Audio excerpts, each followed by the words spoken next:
si quieren, ¿sí? Entonces cuando llego a la universidad y empiezo a conocer mucho más de la historia negra o de las historias negras, ¿sí?, me siento profundamente identificada, ¿sí?,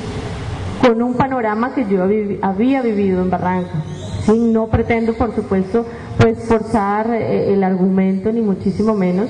sino simplemente entender parte del mapa cultural, de los matices que tiene ese mapa cultural en el que yo crecí, ¿sí? Y es desde ahí donde yo me paro y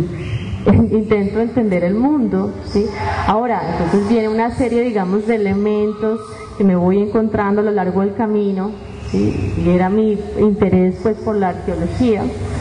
y encuentro en la arqueología la excusa casi que para mí perfecta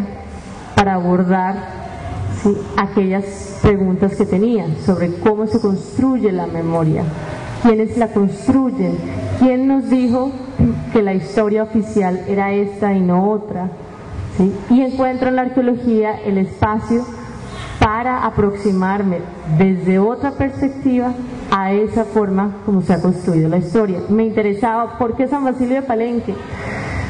Porque si estaba yo en un panorama, digamos, de donde tenía claro que efectivamente había habido una invisibilización durante siglos, y la pregunta que les planteaba inicialmente, ¿qué pasó con las memorias y las trayectorias culturales de la población afro o de las comunidades negras en el país? Encontré que San Basilio de Palenque, ¿sí?, como pudo haber sido realmente cualquier otro lugar, pero hubo, digamos, varios elementos que me llevaron a pensar en San Basilio de Palenque como aquel lugar donde se podía, ¿cierto?, repensar, ¿sí?, y hacer, digamos, yo digo seguimiento, pero bueno, un seguimiento, ¿sí?, a la construcción de las memorias. Es decir, tenía un espacio donde podíamos, en conjunto con los palenqueros que están ahí, ¿sí?, repensar, ¿sí?, que ellos mismos contaran qué es lo que había pasado o cómo había pasado a lo largo de los 3 últimos siglos, ¿sí?, en San Basilio de Palenque, cuáles eran sus historias. No entro pues como en la filigrana de la investigación como tal,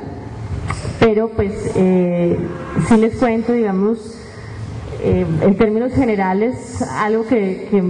digamos que hice estando en campo, y es que yo tenía 3 fuentes principales de información, digamos. Una era la oral, ¿no?, lo que la gente todo el tiempo está contando, me estaba contando, o se estaban contando además, ¿sí?, todas las historias de San Basilio, la parte escrita y además la parte arqueológica, o sea, abrir una serie de huecos en ciertas zonas específicas de San Basilio, ¿sí?, y recuperar los fragmentos, digamos, de cerámica que había en San Basilio, que hay pues en San Basilio. Es en esa unión, digamos, en la unión de esas 3 elementos, ¿sí?, lo oral, lo arqueológico y lo histórico, ¿sí?, que empiezo a entender un poco el panorama de qué es lo que pasó en San Basilio de Palenque a lo largo del tiempo. Y ocurre una cosa que le da todo el sentido a la investigación, y es que una tarde estábamos hablando pues con unos abuelos en San Basilio, y sale la historia de las pericas. Las pericas son espadas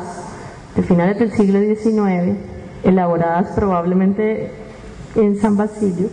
¿sí?, para la guerra de los 1000 días, ¿no? Entonces,